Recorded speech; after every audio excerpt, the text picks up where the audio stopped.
یو سړي ویلې معاشره ډېره خرابه ده، چېرته تبلیغي ورته ویله سیروزې له لاړ شه، ویل معاشره مې نه پرېږدي او معاشره ډېره خرابه ده او معاشري حالات ډېر خراب دي. نو چې هر سیروزي والا به ورته دعوت ورکو ده به دا بانه کوله معاشره خرابه ده او د معاشرې نه مجبور یم. اخره کې چا تپوس وکړو چې هلکه دې معاشرې کې خو موږ هم اوسېږو، موږ له تبلیغ له مخ وباسو، جومات له مخ وباسو، ذکر له وباسو، کاروبار له وباسو، چې د دې سړي دا معاشره څومره خرابه ده. نو چې تپوس یې وکړو د هغه د ښځې معاشره نومو، نو معاشره خرابه مطلب دا دی د ښځې نه هېرېږم نه شم تللی او کور حالات راته خرابېږي، معاشره مې خرابېږي، دغه معاشره تې مراد وه. نو زمونږ ټوله دنیا عزتمندو یا یو زوی دی یا یو ښځه ده او یا یو لور دی یا یو میړه او یو خاوند دی او د دې نه خبر نشو چې بهی معاشره څه ته وایي او دا حالات ولې خرابېږي. دنیا کې الله رب العزت وایي دا حالات چې خرابېږي وایي ظهر الفساد فی البر والبحر بما کسبت ایدیکم، وایي دا ستاسو د لاسه خرابېږي. الله وایي زه په قسطه باندې چا باندې حالات نه خرابو، خو تاسو داسې کار وکړئ د حالات داسې جوړ شي. لکه حکومت عزتمندو د خپل رعایا د سهولت دپاره کوشش کوي چې موږ خپل عوامو ته سهولت ورکو، خو چې کله یو رعایه کې یو بنده راپورته شي یو بل کس قتل کوي او یا دغه شان عزتمندو دهشتګردي کوي، نو به حکومت مجبوره کېږي هغه خپل رعایه په جیل کې اچوي او ټول خلک ورته دعاګانې کوي، وایي سم کار یې وکړو چې دا پلانې ناسور یې جیل کې دن نه کړو. خلک ورته دعاګانې کوي، کل ناکل مور او پلار هم وایي ښې وکړو چې زما د زوی جیل ته بوتلو، لږ به عقل ځای ته راشي. نو عزتمندو دغه شان الله رب العزت د طرف نه چې د دې حالات بدلیږي دا زمونږ او ستاسو د اعمالو د وجې نه بدلیږي او زمونږ او ستاسو باندې دام د الله شفقت دی چې دا حالات سخت راولي چې دا سړی سم شي چې د آخرت دغه غټو سختو حالاتو نه بچ شي. موږ په خپل بچي باندې نوجوانۍ کې سخته راولو، کاروبار سخته، د سکول د مدرسې سخته، حالانکه زمونږ په مخ کې د بچي نه خولیږي، خو موږ اوس خیر دی بچیا لږ ځان ټینګ کا او کشره لږ ځان ټینګ کا، بچی لږ تعلیم حاصل کا، مدرسه ووایه وروسته به دې مزي همدغه شان وشي. بیا وروسته پلار ته دعا کوي یار زما په پلار دی خدای رحمتونه راووری، لږه سخته را باندې تېره کړې ده اوس مې ټول عمر مزي دي. او کومو کسانو چې په بچپن کې مزي کړي نو پلار هم کله نه کله خوشحالي، بس موږ ماشومانو باندې کارونه نه کوو، واړه ماشومان دي مزې دې کوي، ماشوم هم خوشحاله ما پلار د شهزادګانو په شان زادي. نو سبا عزتمندو بیا د بیکاریانو په شان باندې ګرځي. نن سبا معاشره داسې نه ده دا ګاونډي دی او دا کشر دی او دا غریب دی، دا قیسې نشته. اوس به په خپل ځان باندې په خپله ځان بسټ کې قسم دی چې ته غریب شي نو ډېرې ښځې داسې دي د غربت د وجې نه تا پرېږدي، وایي موږ ته څه پته وه چې ته داسې تشپاڼې داسې خبرې درته کوي. ځکه موږ په خپله باندې عزتمندو زموږ دارالافتا ته دا مسلې راځي، موږ ښځې خاوندان بیلو د شرم د لاسه او د بده مرغه او د بدقسمتۍ د لاسه ښه نصیحت ورته کوو، هغوی مولوي صاحب دا نصیحت دې جب کې کېده، موږ راغلي یو د بیلتون دپاره موږ بیل که بس دقې دپاره راغلي یو، نور قیسې راته مه کوه، ستا تقریر اورېدلو له نه راغلي، صفا درته وایي. نو د دې وجې نه عزتمندو خپل ماشوم خپل شاګرد او چې چا سره ته مینه کې نو د هغه به د بچپن نه تربیت کې او هر یو شی به ورته ښیې، کلی ګودر چم گاونډ مارکیټ خپل خپلوان خپل پردی عزیز ولی رشتہ داری د دې ټولو څیزونو طریقه به ورته ښیې او که هغې نه کوي نو سزا به ورکې. وی بچه ته دې معاشره کې اوسېږي، ته څه بله دنیا کې خو نه اوسېږي، سبا به څه کې بیا به ما پسې خبرې کوي چې زما پلار زما تربیت نه دی کړی، زما پلار ما ته عقل نه دی ښودلی، اوس نه درته عقل ښیم، خو ستا په دې بوساړه کې دا عقل ډېر په زور باندې راځي نو لږ ځان به ټینګې. دقه شان الله رب العزت چې کله په یو انسان باندې امتحان راوړي د بیمارۍ د کاروبار د امتحان داسې بل حوالې سره، نو د دې مطلب دا نه چې دا انسان الله خرابوي، بلکې د انسان له تربیت کوي، تکړه کوي. وایي زه دې لږ څیز ته ځان ټینګ کا نو سبا به کاروبار کې د باندې څه مسله راشي هغې ته به ځان ټینګولی شي او ستا بیماریو ته خیالي بس مړه بیماریانې دي او په موږ راځي دې بیمارۍ ته ځان ټینګ کا صحیح الله علاج هم راوستی دی ښایسته علاج وکړه ورزش وکړه ښایسته خوراک وکړه آرام وکړه بس پاس شوې نو سبا که د باندې بل څه تکلیف په کاروبار کې رالی هغې ته به هم ټینګېدی شي نو دا زمونږ الله تربیت کوي دی وجہ نے علامہ اقبال وہی تندی باد مخالف سے نہ گھبرائے عقاب تندی باد مخالف سے نہ گھبرائے عقاب یہ تو چلتی ہے تجھے اونچا اڑانے کے لیے وہی کہ چرته باد د باندې رالی بعض وقت پرنده رواني او هغه خپل جالې ته ځان رسوي په دې کې پې باد راشي نو هغه پرنده ویریږي وی اوس به کور ته څنګه رسېږم مور له به څنګه ځم جالې ته به څنګه ځم نو علامه اقبال ورته مه یېرېږه هوا خو لږې وزري وته نور هم اوچتوي نو څومره چې د پرواز اوچت شي زر به ورسي دغه شان تکلیفونه عزتمندو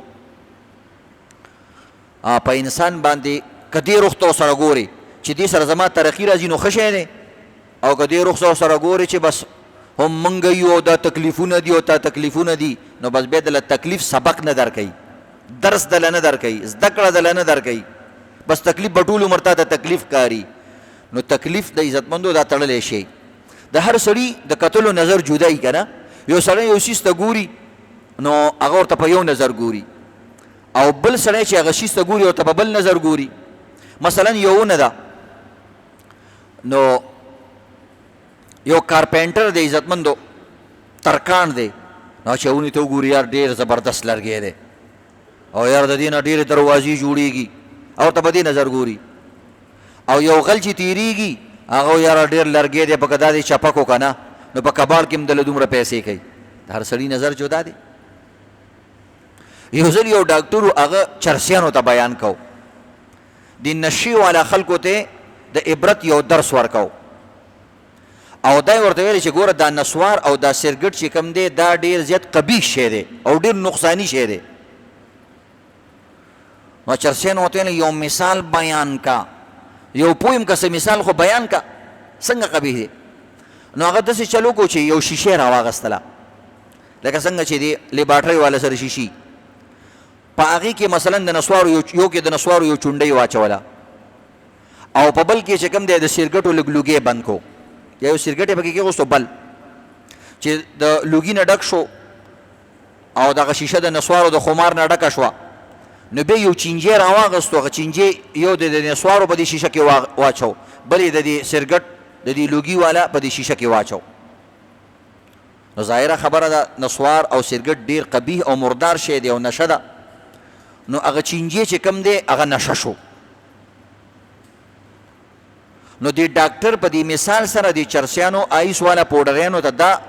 خبره په ذهن کې اچوله چې ګوره دومره نقصاني شی دی ګوره ژوندی شی او مړی کو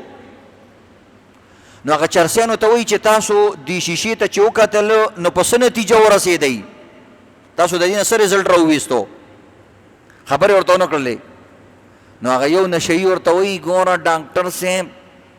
د دې شیشې د دې چینجي نه معلومه شوه چې دا نشه ډېر ښه شی دی ګوره دا چینجی خوځېدو را خوځېدو غریب ډېر پریشان و خو چې د سرګټ لوګی ور ورسېدو د نسوارو ښه مزېدار په ارام سملاستو وایي څومره ګټه یې ورکړه نو خراب څیز ته هغه د ښه په نظر کته اوس دا د هغه د دماغو قصور دی نو دغه شان عزتمندو الله رب العزت موږ او تاسو ته چې دا حالات بدلی دا زموږ د عملونو د وجې نه بدلی خو کله ناکله موږ په خپل نه مړه دا زما تجربه نه وه اوس به زه سم شم او دا زه لا کشر یم خیر د ده چلو شو او دا ما بدپریزي کړې وه ډېر کسان بدپریزي کوي او بیماریږي نه تاسو ګورئ عزتمندو دا شوبه بازار کې دا لکان کار کوي ټول لاسونه خیرن پیرني او همدغه روټۍ همدغه لاسونو سره خوري مستریان پروا نه کوترکه یار یو شی د هغه میده نو دا ټول امتحانات دي د الله د طرف نه خو زمونږ د په خیرخواهي کې دي الله رب ګینه الله رب العزت وایي ستاسو په عذاب بعد ما د هیڅ نه میلاویږي مونږ خو چې یو دښمن زمونږ مخکې عزتمندو په تکلیف کېږي موږ خوشحالیږو. الله رب العزت وایي قسم دی لا یرضا لعباده الکفر، وایي زه په دې کافرانو هم خفه کېږم، زه په دې هم نه خوشحالیږم چې دا جهنم ته روان دي، حالانکې زما دشمنان دي خو زه پرې نه خوشحالیږم، ما له خوند نه راکوي، زه هم زما بنده دی او ګوره قمقل دی د خپلو لاسو. اوس داسې نه شم کولی چې په زور باندې یو جهنمي راوالم او په جنت کې واچوم، ځکه سبا به بیا ما باندې خلک اعتراض کوي چې جي موږ نیک کار کړی و او د ټول عمر مزې کړی وي او دلته هم مزې دي. نو د دې وجې نه عزتمندو د یو څو کارونو اهتمام کول پکار دي. یو د خپل ایمان او بل د مونځ، دا دوه ډېر اهم څیزونه دي. د ایمان عزتمندو یو وخت کې چوټي نشته سوا د یو دوه وختونو نه. یو دا دی چې په خوب کې ته او څه ګډې وډې دي ویلې زه خیر دی، قمقلې بېوقوفې اودی دال ساګ دي خوړلي دي او دغه رنګ عزتمندو ګوپي دي پاس کړی دی، بس په خپلو خبرو باندې دی هغه نشته دی، کنټرول نشته دی. الله وایي زه بس پرېږدم منه دا اوس قمقل دی، ګیس یې سر ته ختلی دی. نو دې وخت یې سره ګزاره کوي یا د چا باندې تمانچه کې اغوستله او څوک دې وجني او د اسلام څه خبره دې وکړه، الله وایي زه مړه دام درته معاف الا من اکره وقلبه مطمئن بالایمان. خو ګورې د زړه یارانه به نه پرېږدي دغه ټایم کې، داسې نه چې زړه مو سره بدل کړي. نو که وجني دي خیر دی بس ووایه چې څه دې وویل ځان بچ کا،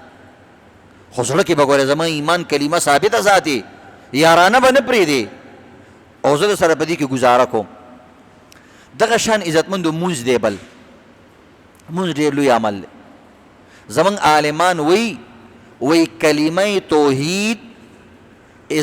اقرار بندگی ہے، کلمہ توحید اقرار بندگی ہے اور نماز اظہار بندگی ہے.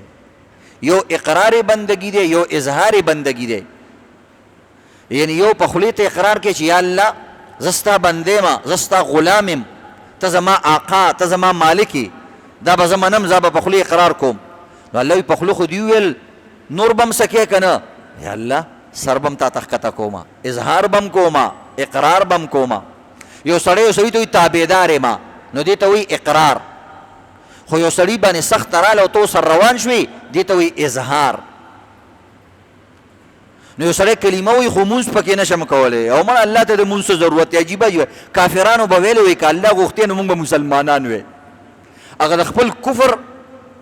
هغه وجه به هم الله ګرځو، وی الله که غوښتې مونږ به مسلمانان وی. الله وی نه، زه سړي سره مدد کوم خو په زور سړی نه مسلمانوم، لو شاء لهداکم اجمعین، که غوښتلی مې کولی شم خو نه د زور یاراني مې نه لګي. بس وهدیناه النجدین، دواړه لاره مې درته وښودلې، اوس به په خپل چایس باندې په خپل مینه باندې په خپل محبت باندې به یو لاره خپلې. نو چې په مینه محبت دې ایمان سره وکړو نو زه ستا د دې مینې قدر کوم، ټول عمر به جنت کې. خو که ته مینه زما په مقابله کې کفر سره وکړله نو بیا ګورې زه ډېر غیرتي ذات یم، خورې څکې زما، ډکېږي تشېږي زما په مالونو باندې، پلار نیکه دي ما پیدا کړي دي، بره لاندې هر څه ما پیدا کړي دي، خورې څکې ما کنه او اگئی اچې شاه زمان کره. یو سړي چرګه ساتلې وه نو خوراک سکاک به پې کول، جوار دانې غنم به ورته کوو چې د اگۍ ټایم به رانې شاه زمان کاکا کلاړ هلته به اگۍ واچوله. نو بس هغه چاړه را واغېستله ولاله یې کړه، ویل ولې خیر شه که نه، خورې او څکې زما که او اگۍ اچې شاه زمان کره. نو داسې به نه کې چې عزتمندو خورې څکې د الله او وی الله نه منم، داسې زوی څوک نه پرېږدي. یو سړی پلار ته وایي چې بس ټیک ده پلار مې ګورې خو نور د هېڅ هم نه منم، او وایي زه ستا د پلاني پلاني داسې وکړم، والله چې دومره کنځلې درته وکړي چې هغه نیا نیکم دله د قبر نه راوباسي. دا کمې خبرې کې زه بوس خورم، څه زه درته قمقل ښکارم، ټول عمر مې راغړ کړی، اوس دا خبرې شوې.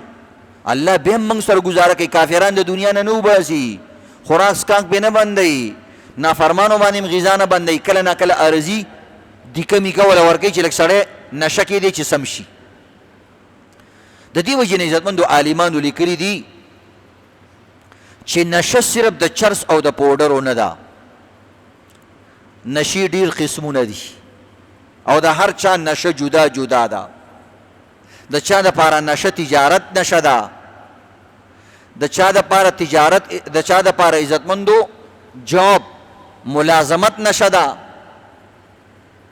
نشي عزتمندو د هر سړي څه دي جدا ده. د چا دپاره ځواني نشه ده، د چا دپاره دوکان نشه ده، د چا دپاره جهالت نشه ده. نو ټول انسانان په نشو کې ډوب دي. یو سړی مونځ نه کوي، ولې جي یاره دوکان راله موقع نه راکوي، نو د ده دپاره د دوکان نشه ده، دا په نشه کې پروت دی. ځکه دا ایمانداره انسان دی، ده ته پته ده چې د ایمان نه پس د ټولو نه لوی عمل مونځ دی.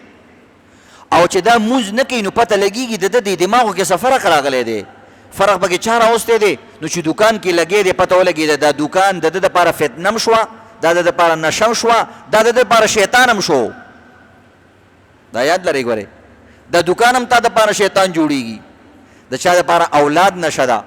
جی بس بال بچ مې ډېر دی، هغې سره ډېر مصروف وم او د ټایم پته راته ونه لګېدله. نو دا اولاد ستا دپاره فتنه ده، دا ستا اولاد تا دپاره د شیطان کار کوي، او دا اولاد تا دپاره د نشي سرګټ دی. ځکه تا دومره مینه زیاته کړه چې تا نه مونځ هېر کو. لکه یو انسان چې نشه د سرګټو کي، هغه غریب ته پته نه لګېږي چې د مونځ څه ټایم دی او د مونځ ټایم شته که نه. نو تا سرګټ نه دی څکلی او د بچو د وجې نه شو، نو ستا بچه هم ستا نشه هم دا ده. د چا دپاره ځواني نشه ده، جواني، دیواني.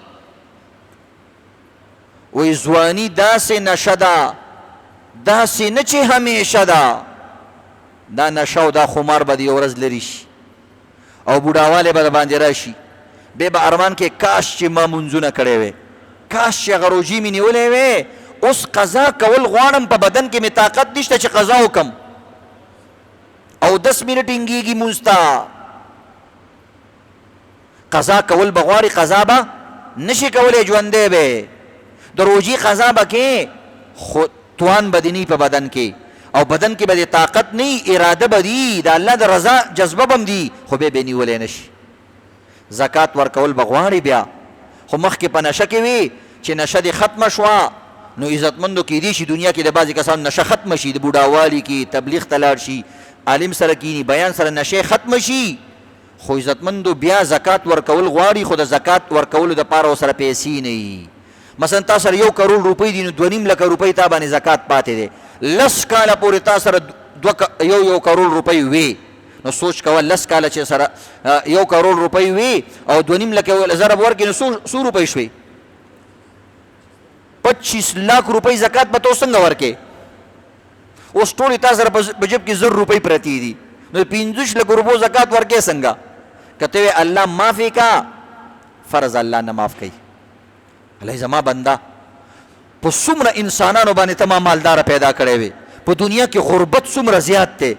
یو انسان د ماښام د نوړۍ دپاره غریب پریشانه دی، ستا په جب کې ما چې کوم دی د کروڑونو روپۍ چې کوم دی، نوي نوي نوټونه ستا په خزانه کې پراته وو، ستا په اکاونټ کې پراته وو، ستا په جب کې پراته وو. سهار سبا به تا نرۍ غوښې خوړلې، ملګرو سره به دې چکر لګول، په کال کې به یو ځل رالی، 40 حصه به ما غوښتله، دغه 40 دپاره به ته زما دپاره کنجوس شوې.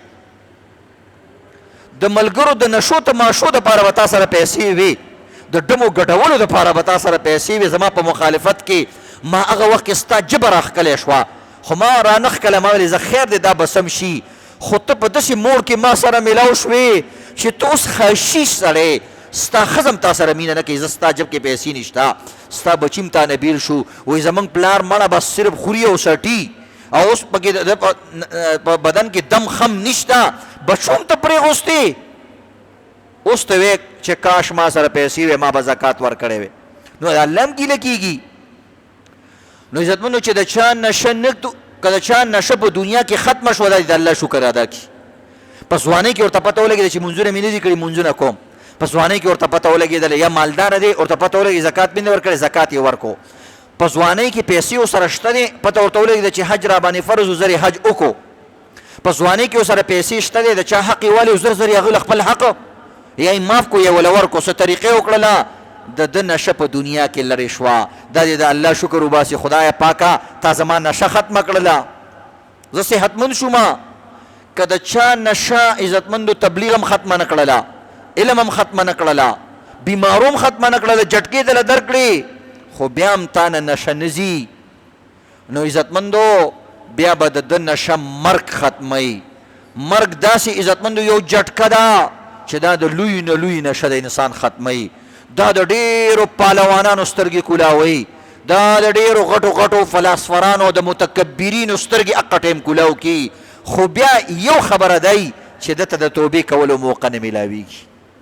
او که توبه وباسي هم دې مقبول نه ده حتی یغرغر. نبی علیہ السلام چې کله د غرغره د مرګ راله نو بیا په توبو نه بچ کېږي. لکه فرعون چې ډوبېدو وی قسم می دی د موسی په رب باندې می ایمان دی، آمنت برب موسی و هارون، هغه ورور یې ملیات کو وی د هارون په رب م ایمان دی او د موسی په، او جبریل یا اسرائیل یو خټه راواغسته په دې خوله کې ور واچوله چې خوله دې بنده کړه، د الله نوم مسماله په دې ګنده خوله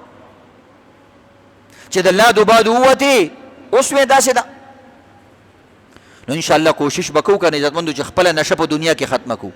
خپله نشه به څه ختمېږي؟ عزتمندو د عالمانو مجلسونو کې کېناستلو سره، د قرآن درس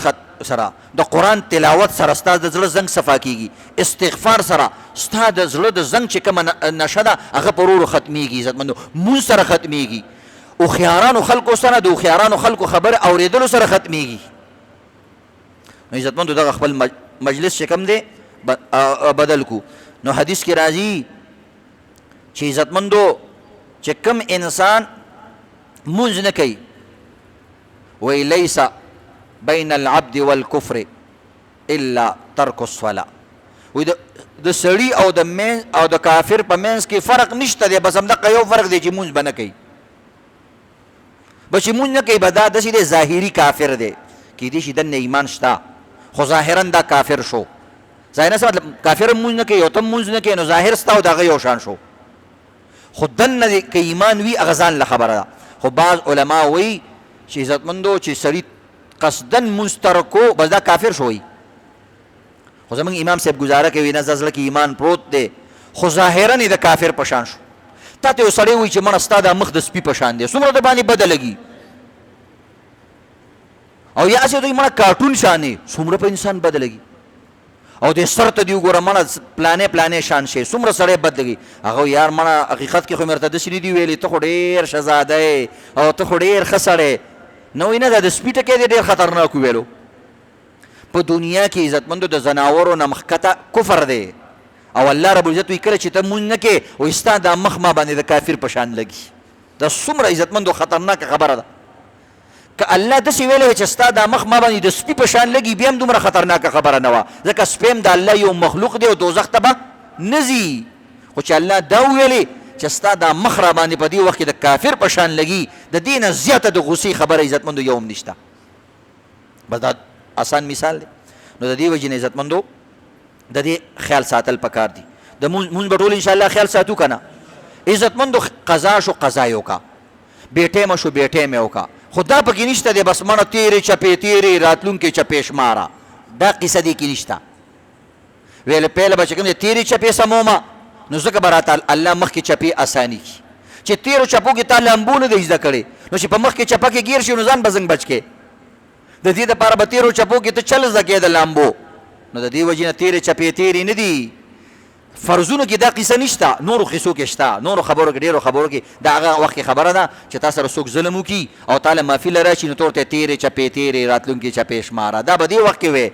او په هغه وخت کې به په دې عمل نه کې. نه وروره معافي نشته. قسم په الله باندې پرون مازدیګر نه موږ تللي او سپین ږیري شل 25 کسانو او بېګا زه د شپې 3 بجې کور ته رالم او ظلم یو کس ته نیولې چې دا رور دې معاف کا، دا رور دې معاف کا، دا تره دې معاف کا. د هغه نه خبره تللې ده تاوان به هم درکړي، عذر به هم درته وکړي، معذرت به هم درته وکړي. او عزتمندو په 7 ګنټو پس هغه سړی موږ رضا کړو. دا کومه زمانې ته موږ پاتې شو. سپین ږیري کسان چې په ولاړې مونځ هم نه شو کولی هغه ورته لګیا. عالمان قارین ورته سوال او جورۍ نیولې وې. ګینې ما ورته ویلې زموږ د قسمي چې ستاسو په بېخیرۍ کې زموږ خیر دی. څومره چې یو بل سره جګړې کوئ زموږ پکې خیر دی. موږ باندې به حلواګانې خورئ، روټۍ خورئ او موږ باندې به دعاګانې کوئ، موږ له به جب کې پیسې مچوئ، خو بیا هم موږ دغه څیزونه نه غواړو. ګینې زموږ د مولیانو رزق هم همدقه دی، خو بیا هم موږ دغه نه غواړو. موږ یې د لوږې نه مړه شو. خو تاسو عزتمندو خپلو ورونو سره چې کوم دی مینه محبت وکئ او یو بل ته معافي وکئ. ته سوچ وکړه د قیامت پر ورځ تا الله ته اجازه دا نه معاف کوم نو د الله یو بنده دی الله درته وایي زه معاف یې که خیر دی سړی نور ډېر ښه سړی دی خو تا سره بند دی تا نه په زور باندې زه نه خلاصوم په زور یې دنه نه خلاصوم ستا رضا ده خو سړی ښه سړی دی نور عملونه یې څه دي ښه دي یو تا سره ترې زیاتی شوی دی زه خیر دی معاف یې که او ته یې نه معاف کې نو سوچ کوه تا سره به الله حساب نه کوي عدالت ته چې لاړ شي د بل نه حساب غواړي نو حکومت به تا ته وایي تم خپلې ګوشوارې وښایه تم خپل ټیکسونه وښایه چې ادا کړي دي که نه بیا به څه کې او نبي علیه الصلاة وسلام فرمایي چې د چا عملنامه یو ځل کلاو شوه من نوقشه چا سره چې یو ځل مناقشه شروع شوه حساب کتاب بس بیا وایي سړی غرق شو الله له څوک حساب ورکولی شي قسم دی د یو ګوټو حساب هم نشي ورکولی نو د دې وجې نه یو بل سره به څه کوو ګزاره به کوو عزتمندو نو نن موږ دې حال ته راغلي چې عزتمندو په خپل نفع نقصان باندې نه پوهېږو یو سړي نه چا تپوس وکړو مونځ ته مې زړه نه کېږي او داسې څه خبره راته وکړه چې مونځ ته مې بیا زړه کېږي هغه ورته ویل ګوره کوم انسان چې مونځ نه کوي دا د الله رب العزت بې ادبي او بې احترامي کوي ویل سوچ وکړه انسان په مخلوق کې د ټولو نه زیاته مینه مور پلار سره کوي بیا د هغې نه پس یار دوست سره کوي یو مور ده یو پلار دی یو بچي ته رنګ وکړو په موبایل باندې دی بچي ښه موبایل هم راوچت کو وی کتلی چې زما د مور نمبر دی صحیح شو او عزتمندو او د سره ښه فرصت هم شته دی نه هسې ناست دی د اګنور کو واپس یې ریجیکټ کو کال نه اوچتو لږ ساعت پس بیا مور رنګ وکړو لږ ساعت پس بیا وکړو یو دوه درې کسان ناست دي نو هغه د مور نوم سره موم لیکلی یا مور لیکلی ده پوه شو که نه یا چا سره زړګی لیکلی چا سره د زړه سر لیکلی چا سره د سر تاج لیکلی چا سره د زړه سکون لیکلی چې دا زما د زړه سکون دی او هغه د زړه سکون تا ته رنګونه نه کوي او ته رنګ نه اوچتې لس ملګري تا ته وایي ته ډېر دله انسان او ته ډېر بېغیرته انسان او ته د دوستانې لایق انسان نه چې ته د مور نمبر نه اوچتې نو ستا نه زیات بېغیرته انسان نشته داسې درته وایي که نه وایي عزتمندو او ستا دا عقل هم تا ته وایي چې ته خو ډېر غټ بېغیرت یې د مور په اواز باندې هم لبیک نه وې د پلار په اواز باندې هم لبیک نه وې او سره دې کړي دي د زړه سر او نمبر یې نه اوچتې نو سوچ کوه ستا مور ته پته ولګېږي چې زما بچی بالکل فارغ ناست او د مور دې په خېټه درد دی د مور دې په سر درد دی په پلار باندې دې مثلا هارټ اټیک راغلی دی او هغې ته پته مو یو ملګری ورته وایي چې ستا زوی فارغ بار ناست دی خو ستا نمبر نه اوچتی وایي ستا د مور په زړه به څه تېرېږي ښځه مور پرېږده یو یار دوست یو سړي ته چې کوم دی نمبر اوچت نه کي ما یو ځل یو ملګري ته رینګ وکړو هغه زما نمبر اوچت نه کړو ما ورته زما دا و چې شبي جمعې ته ځو ته یقین وکړه زه حالانکه زه شبي جمعې ته ډېر وخت بعد ځم زه شبي جمعې ته لاړم عکس مال ته ولیدو هغه دومره اوبه شو که نه چې ما ته یې وکتلې او زم ډېر حد درجې خفه شوم چې ګوره تا زما نمبر اوچت نه کړو ما څه سره زر خو دا نه غوښته خو زه به لږ تنګ شوی وم یا څه وخت مو چې لږ زه ګپ شپ به ولګو ملګري سره او نیک کار به مو کوو نو زما په زړه باندې څه تېر شو ما ګیلم بل ملګري ته وکړه مې له ګوره فلاني سره زه هر ځای کې منډه وامه خو زما نمبر یې اوچت نه کو حالانکه زه د چا نه څه غواړم هم نه نو سوچ کوئ عزتمندو وایي مونځ ته به دې هله زړه کېږي چې دا سوچ وکړې چې د ورځې راته 5 پیرې الله لګیا دی ما ته رنګ کوي ما ته آواز کوي زما بنده دې طرف ته راشه کامیابي ګورې ستا ده خو قمقل ځان نه مه جوړوه زما طرف ته راشه زه یو ټایم تا مونځ ونه کړلو غرمې درته بیا آواز وکړو بیا درته آواز وکړو ساري ورته ویل الصلاة خیر من النوم اوده کېږه ما د خوب نه دا بهتره ده زه به دې په کار راشم په قبر کې هم دې په کار راځم په حشر کې هم دې راځم په هر ځای کې دې په کار راځم د دشمن په مقابله کې دې په کار راځم که بچي دې دشمنان شو بیا هم دې زه په کار راځم او غرمې درته بیا آواز وکړو بیا لا نړۍ مازدیګر یې درته بیا آواز وکړو بیا لا نړۍ نو سوچ کوه چې د مور په رینګ نه اوچتولو باندې ته دله کېږي نو ځان ته سوچ وکړه چې د الله 5 وخته آواز باندې لبیک نه وې نو کم ټایټل ځان له ورکې په خپله ځان له خوښ کړه چې ته صحیح تا ته دله ویل هم د عزتمندو د دلتوب عزتمندو تکنزلي دي چې د کم انسان خوري او سکي د کم ذات خوري او سکي او ورسې درکړي او هغې ته چې کوم دی جواب ورنکو نو داسې کېږي یو هغه وخت و چې مونځ به د چا نه قضا شو عزتمندو زړه به یې دردېدو سکون به وله نه ورتله یو هغه وخت دی عزتمندو چې شیطان سړي ته بده خبره په ښه انداز کې وکړي هغه هم خلک قبلوي دا داسې دور دی دې ته نه ګوري چې دا شیطان دی وایي به دا خبره زما خوښه شوه یو هغه دور و عزتمندو چې ښه سړي به هم سړي ته بده خبره وکړه ویل نه وروره ښه سړیتوب دی په ځای دی خو داسې خبرې ونه کړي معاویه رضی الله تعالی یو هغه دور و معاویه رضی الله تعالی عنه د تهجد مونځ قضا شو وی جړل سبا ته بیا قضا کېدو شیطان رالی او معاویه یې راپاسو رضی الله تعالی عنه ویل معاویه پاسېږه د تهجدو ټیم دی هغه د لاس نه کلک ونیول څوک یې ویل څوک سره دې څه کار دی بره برانډه باندې ودی او رالمه او مونځ نه مې راپاسولې بس پرېږده ویل نه زما کور ته راغلی څوک یې ویل شیطان یم ویل پرې مې د کار خو مې د سره ښه وکړو که نه تهجد مې ویل نه شیطان چا سره ښه نه کوي تهجد په خپل ځای دي حل وایه وی حل درته یم خو پرېږدې به مې ویل او پرېږدمه دې وایي ځکه مې راپاسولې تهجدو له چې پرون دې تهجد نو کړې دومره دې وجړل الله ته چې د الله په تا باندې رحم راتلو چې ما دې سړي باندې دا مونځ فرض کړی نه دی او دا راته جاړي الله دله د تهجدو نه هم زیات ثواب درکو نن دې بیا که نه راپاسېدلې بیا دې الله ته جړل الله دله تهجدو نه زیات ثواب درکو نو زیات ثواب مې د باندې پیرزو نه شو مالې پې د تهجد ته راپاسوه د تهجدو ثواب دې وګټي خو چې زیات ونه ګټي او یو زمونږ استاد په شان کس عزتمندو یو سړي به شیطان ته د ورځې 200 کنځرې کولې او یو ځل چې کوم دی بوډا سړی و د یو دیوال خواته پروت و نو عزتمندو